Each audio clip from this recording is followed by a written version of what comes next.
مرحبا ومرحبا بكم في حلقة بودكاست جديدة. حلقتنا لليوم هي عن الرفض. الشعور بالرفض هو من أسوأ المشاعر التي ستؤثر في حياتك بالسلب ما لم تشفيه، ولتشفيه عليك أولا معرفة حقيقة معنى الرفض.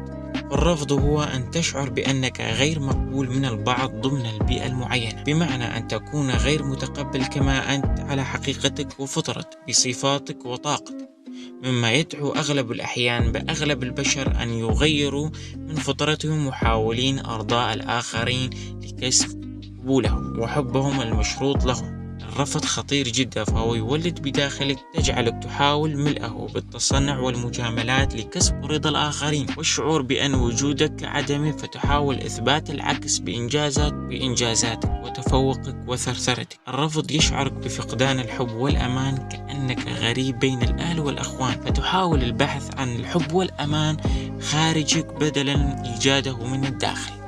والأخطر ما بالأمر وتغيير ذاتك وعيش حياة مزيفة لترضي من حواليك كي تتناغم مع بيئتهم، وهذا هو الانتحار الروحي بعينه. لتشفي عليك تقبل ذاتك كما أنت، مثل ما أنت بحسناتك وعيوبك وماضيك وعقدك وخطاياك وصفاتك. تحب ذاتك حبا غير مشروط، بحيث لا يؤثر رفض الآخرين لك، فرفضهم لك هو رفض منهم. فالله الذي نفخ فيك الروح. وبالأخير عش حياتك كرحلة غريب أتى ليزرع بذور الحب في قلوب المستعدين، متقبلا اختلافك المفروض باختلافك الفريد. أنت تعيش حقيقة تعبير الله فيك.